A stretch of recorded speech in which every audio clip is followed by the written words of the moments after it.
अस्सलाम वालेकुम। क्या हाल है सबका। उम्मीद करता हूँ सब बिल्कुल खैरियत से होंगे। तो आज हमने स्टार्ट करनी थी अपनी 2.1।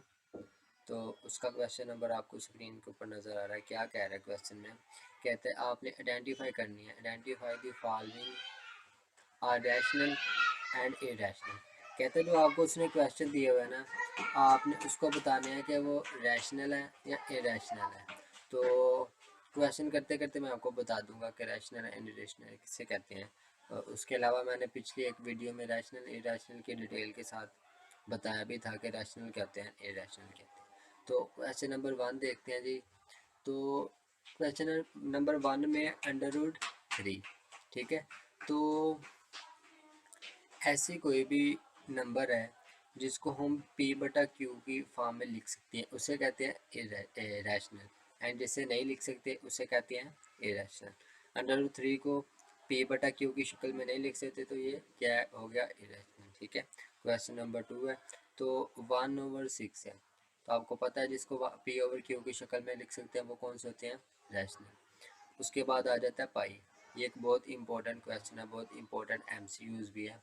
तो कहता है पाई की जो कैलकुलेटर के ऊपर वैल्यू हमारे पास आती है ना, वो ये है 3.1415।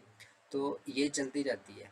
तो मैंने पिछली वीडियो में आपने देखा था कि इरेशनल की जब डेसिमल वाली मैंने आपको बताया था डेसिमल फॉर्म में, कि इरेशनल कब होगा डेसिमल फॉर्म में, जब वो डेसिमल के बाद वाले नंबर चलते जाएंगे, मतलब कि कहीं पे ख़त्म नहीं होंगे। जैसे कि इधर पाई की रकम में चल रहे हैं, ठीक है, मतलब कहीं पे वो ख़त्म नहीं हो रहे। दूसरा ये है कि उनके अंदर कोई आर्डर नहीं होगा, वो एक रेगुलर शेप में नंबर नहीं आएंगे, ठीक है। तो इसे कहते थे इरेशनल इन डेसिमल। तो पाई भी जो है इरेशनल हो गया, ठीक है। तो ये आपने पाई का ज़्यादा ख्याल करना है, ठीक है, ये इम्पोर्टेंट है। उसके बाद आ गया 7.25, ठीक है। 7.25 है एक रैशनल नंबर। क्यों, तो ये मैं आपको बता देता हूँ। तो आपने जब रैशनल का डेसिमल फॉर्म पढ़ा था, तो आपको मैंने बताया था कि जब भी डेसिमल फॉर्म के बाद, ठीक है, मतलब कि डेसिमल के बाद कोई 7 पॉइंट है ना, तो इसके बाद 25 है, ठीक है, मतलब कि ये ख़त्म हो रहा है यहाँ पे, ठीक है। उसने आपको फाइनल जवाब बता दिया 2.25 तक, ठीक है। तो डेसिमल में जहाँ पे फाइनाइट नंबर आ जाते थे, ठीक है, तो वो कौन सा होता था, रैशनल डेसिमल, टर्मिनल डेसिमल, ठीक है। तो उसके बाद हमारे पास है अंडर रूट 29, ठीक है। तो आपको पता है जिसको आप p/q की शक्ल में नहीं लिख सकते उसे क्या कहते हैं, इरेशनल। ठीक हो गया। तो अब क्वेश्चन नंबर 2 है। तो क्वेश्चन नंबर 2 में वो क्या कहते हैं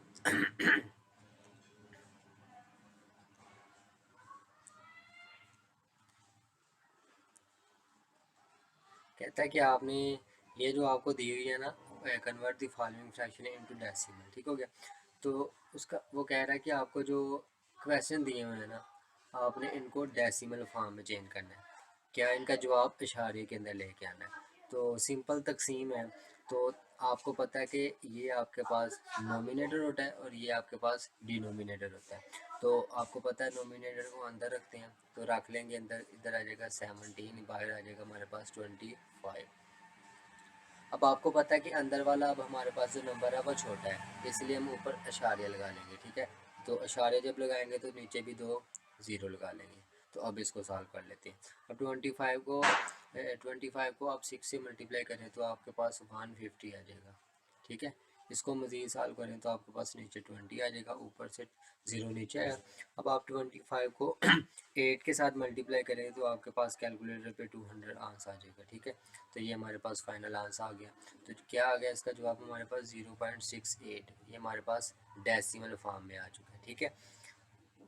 उम्मीद करता हूँ कि आपको समझ आ गई होगी। ये सिंपल सा क्वेश्चन था जो कि पहली क्लासेस में आप पढ़ चुके हो। उसके बाद क्वेश्चन है 19/4। तो उसको भी नोमिनेटर को आप अंदर रखेंगे, 19 है तो बाहर क्या हमारे पास 4 से मल्टीप्लाई करेंगे तो क्या आ जाएगा आपके पास 16। तो इधर आ जाएगा 3। मतलब कि अब तो हमारे पास वो नंबर नहीं है, तो इसलिए हम अशारिया लगा के इधर नंबर ले जाएंगे पहले, ठीक है। अशारिया लगा के इधर 2 0 ले आए।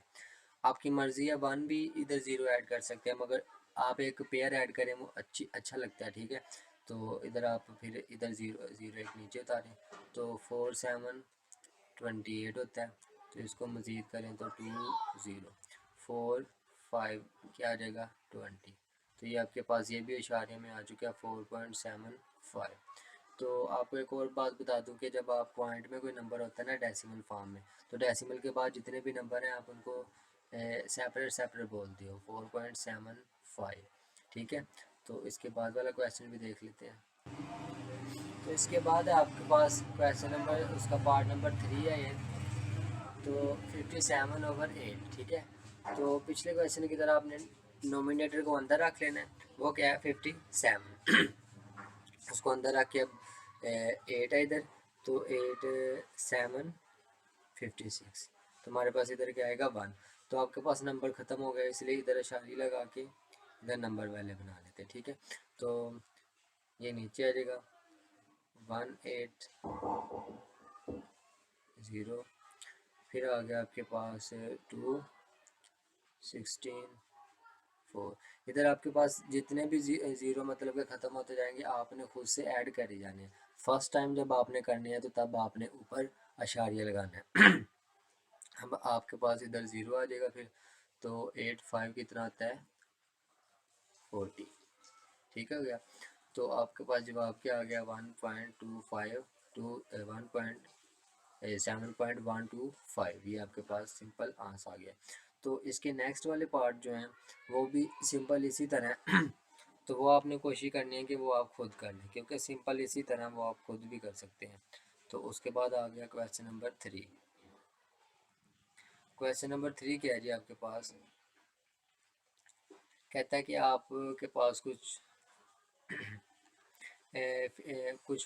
स्टेटमेंट दी हैं उसने, following statement are true and false. बस आपने बताना है कि ये ट्रू है या फॉल्स है।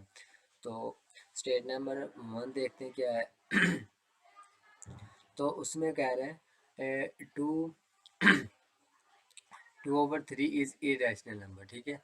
तो इरेशनल नंबर कौन से थे जिनको हम p/q की फॉर्म में नहीं थे लिख सकते, ठीक है। इधर तो वो p/q की फॉर्म में लिखा हुआ है, मतलब कि रैशनल नंबर है, उसने क्या किया ये इरेशनल है, तो क्या हो गया ये गलत हो गया, ठीक है। कि हमारे पास ये जो 2/3 है वो रैशनल नंबर है। उसके बाद इधर पाई है, तो कहता है पाई इज़ एन इरेशनल नंबर। तो पाई का आपको पता है कि इरेशनल नंबर होता है, तो वो उसने करेक्ट बताया, ठीक है। उसके बाद क्वेश्चन नंबर 3 है, तो कहता है वन पार्ट नंबर 3 है, तो कहता है 1/9 इज एन टर्मिनेटिंग फ्रैक्शन। अब आपको टर्मिनेटिंग फ्रैक्शन का पहले बता दूं कि टर्मिनेटिंग फ्रैक्शन वो होती थी कि जिनका डेसिमल के बाद कोई लिमिटेड जवाब होता था, मतलब कि ख़त्म हो जाता था, ठीक है। तो अब देखते हैं, सॉल्व कर लेते हैं 1/9 को। तो आप 1/9 को सॉल्व कर रहे हैं, तो देखें ये हमने 1 को अंदर रखा, इसको सॉल्व किया, तो हमारे पास जवाब आ गया 0.1111, मतलब कि हमारे पास ख़त्म नहीं हो रहा कहीं पे जवाब। तो टर्मिनेटिंग फ्रैक्शन में तो पॉइंट के बाद हमारे पास जो जवाब था वो ख़त्म हो जाता था, मगर इधर ख़त्म नहीं हो रहा, तो ये क्या होगी रिकरिंग फ्रैक्शन, ठीक है। मतलब कि ये उसने गलत बताया हुआ है। उसके बाद देख लेते हैं पार्ट नंबर 4। पार्ट नंबर 4 किधर गया,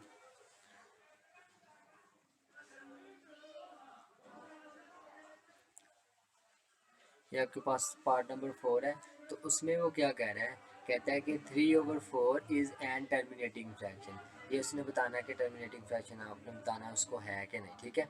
तो आपको पता है टर्मिनेटिंग फ्रैक्शन कब होती है, जब पॉइंट के बाद लिमिटेड जवाब आ जाता है। तो इसका आप जवाब निकालेंगे तो 0.75 आता है, ठीक है, मतलब कि एक लिमिटेड जवाब आ जाता है। तो ये क्या हो गई टर्मिनेटिंग फ्रैक्शन, उसने करेक्ट बताया, ठीक हो गया। उसके बाद क्वेश्चन नंबर पार्ट नंबर कौन सा आ गया जी आपके पास 5 वाला।